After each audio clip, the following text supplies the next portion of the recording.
जय श्री राम किसान भाइयों, मैं आशीष धाकड़ और आप अभी देख रहे हैं औषधि मंडी नीमच यूट्यूब चैनल। आप सभी का बहुत ही ज़्यादा मेरे को सवाल आ रहा था कि मूसक दाना की खेती किस प्रकार की जाती है, यानी कि जो कस्तूरी भिंडी होती है उसकी खेती किस प्रकार अपन को करना चाहिए, क्या क्या उसकी प्रोसेस रहती है। आज हमारे साथ किसान है, अपना एक बार इंट्रोडक्शन दीजिए किसान भाइयों। राम राम साहब। राम राम। मेरा नाम है पंकज पाटीदार, गांव बरलाई, तहसील रामपुरा, जिला नीमच, MP, मध्य प्रदेश से। नीमच जिले के ही है ये। तो सबसे पहले हमें ये बताइए कि मूसक दाना की खेती आप कितने समय से करते हुए आ रहे हैं। 3 साल से कर रहा हूँ। 3 साल से कर रहे हो। कितने बीघे में लगाते हो आप। हर साल तो 1-1, 1.5 बीघा लगाते थे। इस साल पूरे बगीचे 3 बीघा बगीचा है, 3 बीघे में डाला है। यानी कि संतरे के बगीचे में आपने इस बार लगाया, तो एक्सपेरिमेंट करने के लिए लगाया आपने, है ना। हाँ।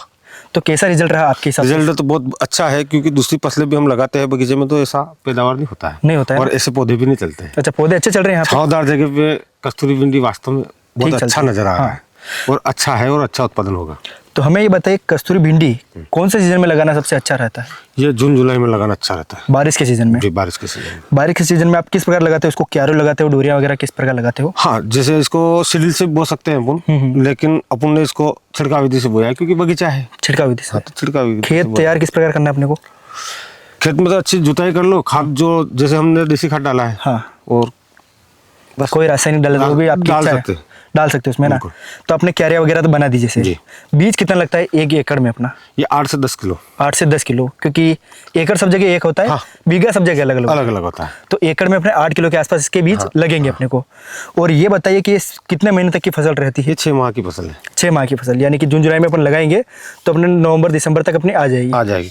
पूरा फिनिश हो जाएगा पूरा। तो जैसे फसल तो बारिश की है, लेकिन पानी कब कब देना पड़ता है। पानी इसमें जैसे बारिश खत्म होने के बाद 3 या 4 पानी लगता है। यानी बारिश जब अपन खत्म हो जाएगी उसके बाद 3-4 पानी लगता है। 2 महीने और खड़ी। और अगर बारिश ज्यादा गैप दे दे तो भी अपन को देना पड़ता है। नहीं देना पड़ता है। नहीं देना पड़ता, चल जाता है उसमें। चल जाता है, भले 15 दिन 20 दिन 15 दिन 20 दिन हो तो कोई तकलीफ नहीं। और खरपतवार से कोई दिक्कत आती है इसमें। मैं तो निंदाई गोड़ाई करवाता हूँ। निंदाई गोड़ाई। हाँ, 20 दिन में पहली निंदाई गोड़ाई 20 दिन के आसपास करता हूँ, दूसरी 40 से 45 दिन के आसपास करता हूँ। और फिर फसल की हाइट बढ़ जाती है। फिर फसल की हाइट बढ़ जाती है और खरपतवार चलता ही नहीं। फिर ज़्यादा फर्क पड़ता नहीं, फसल को कोई नुकसान नहीं पहुंचता है। तो और इसमें खाद वगैरह क्या क्या लगाते हो आप। खाद तो रासायनिक सभी डाल सकते हैं अपन, तो इसको जैसे गोबर खाद से कर रहे हैं। गोबर खाद से आप अभी इसको कर रहे हो। केचुआ खाद से। केचुआ खाद। काफी सारे किसान भाई ये जो दूसरी रासायनिक खाद भी डालते हैं, यूरिया वगैरह जो भी है वो डाल सकते हैं। कोई दिक्कत नहीं आती इसमें। कोई तकलीफ नहीं। बारिश के सीजन में बीमारियां भी आती होगी कुछ। हाँ, बीमारी तो आती है। क्या कौन सी बीमारी आती है। जैसे एक तो इल्ली लगता है। इल्ली की प्रॉब्लम होती है। कभी कभी क्या है कि या तो काली मस्सी या धुली मस्सी का भी अटैक रहता है। भिंडियों में तो इल्ली का तो बहुत ही ज्यादा प्रकोप आता ही है। कोई सी भिंडी हो तो ये आप किसको नियंत्रण में कैसे लाते हो। दवाई छिड़क के स्प्रे कर दो इसका और वो नियंत्रण में आ जाएगी अपनी। दवाई अपने एक बार छिड़कना है, 2 बार छिड़कना है।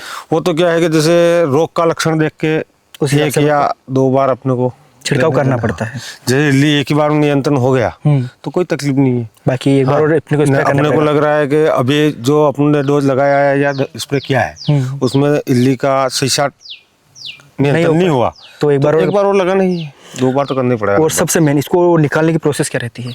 इसको तोड़ना है और धूप में डाल दो तो जैसे ये भिंडी सारी फट जाएंगी। जैसे ये अपन एक एग्जांपल के लिए ये भिंडी है। जब ये पक जाएगी पूरी तरह से काली पड़ जाएगी तो ये हल्की फुल्की इसकी तरेड़ चलने लगेगी। फूटने लगेगी धूप में। जैसे तोड़ के अपन घर ले जाएंगे, धूप में डाल देंगे, 2 दिन अगर धूप में रही तो अपने आप फूटने लगेगी। फूटेगी। फिर इसको निकालना कैसे, बीज कैसे निकालना। बीज जैसे कि जो फट गई है वो तो अपन ऊपर से अलग हटा लेंगे, बीज अलग कर लेंगे। उसके बाद ट्रैक्टर घुमा दो, फिर डंडे से मार के बीज उसके अलग कर लो। फिर फंक के द्वारा इसके थोड़ा सफाई कर लो। उत्पादन की बात करें तो उत्पादन कितना निकल जाता है अपने बीज का। ये 1 एकड़ में 6 कुंटल से लेके 8 कुंटल तक निकलता है। 6 से 8 के हिसाब से अपने निकल जाता है जी। वो तो पौधे की ग्रोथ के ऊपर भी रहता है। वो भी है। उसके बाद ये है कि जैसे कि पौधा अच्छा चला तो उत्पादन और बढ़ भी सकता है। और हल्का रहा तो घट भी सकता है। मतलब ऐसा है कि 6 से लेके 8 अपन मान रहे हैं। और अभी अपन बात करें इसके प्रॉफिट वगैरह की, कितनी अपनी लागत आती है इसमें। ये 1 एकड़ में 20,000 का खर्चा आता है। 1 एकड़ में 20,000, जिसमें अपनी निंदाई गुड़ाई तोड़ाई वगैरह सब आ गए। आपने इसमें दवाई का खर्च नहीं जोड़ा होगा क्योंकि आप रासायनिक खाद इस्तेमाल नहीं करते। तो अगर आप रासायनिक से करोगे तो उसमें तो आपका हल्का सा खर्चा थोड़ा बढ़ जाएगा। 25 से 30,000 आप मान सकते हो। अगर आप 25,000 में हो जाएगा। 25,000 खाद का इतना पैसा नहीं लगता। खाद का ज़्यादा खर्चा नहीं आता। 25,000 तक आप अगर रासायनिक खाद से करते हो तो उसका खर्च आपका आएगा। और अभी आपने क्या क्या रेट इसको बेचा हुआ है। शुरू साल बोया था तो 25,000 कुंटल बेचा था और पिछले साल 35,000 रुपये कुंटल बेचा। 35 तक भी आपने बेचा है। और अभी का मार्केट? अभी का मार्केट देखो, अब बेचेंगे तो मालूम पड़ेगा क्या भाव अभी है। का मार्केट तो आइडिया भी नहीं है। हाँ, 3 साल से आप खेती कर रहे हो, सबसे अच्छा रेट क्या मिला आपको? पिछले साल मिला था 35,000 रुपये। 35,000 तक आपने बेचा है, तो उस साल तो आपने अच्छा मुनाफा कमाया होगा। हाँ, बढ़िया था। बड़े मुनाफा इससे 1.5 लाख रुपए एकड़ के बन गए। 1.5 लाख रुपए एकड़ के। देखो खर्च सब अलग अलग रहते हैं, क्योंकि आप क्या क्या चीज़ें उसमें एक्स्ट्रा करते हो, उस हिसाब से खर्चा कम ज़्यादा होता रहता है, और मार्केट रेट के ऊपर आपके जो प्रॉफिट है वो भी कम ज़्यादा होता रहता है। वो तो मार्केट जैसा चलेगा उस हिसाब से है। और हमें ये बताइए, सबसे अच्छा मार्केट कहाँ पर मिलता है इसका बेचने? ये नीमच मंडी। नीमच मंडी, मध्य प्रदेश। उसके अलावा आपने कहीं बेचा है? नहीं, अपना नजदीक मंडी यही है। तो ये बीज वगैरह बेचते होंगे तो आप उस हिसाब से? बीज वगैरह तो हम मेन किसान वो भी पूछते हैं कि बीज कहाँ मिलेंगे? बीज अपने पास मिल जाएंगे। अपने पास मिल जाएंगे। तो आप कहाँ कहाँ तक भेज दोगे इंडिया में?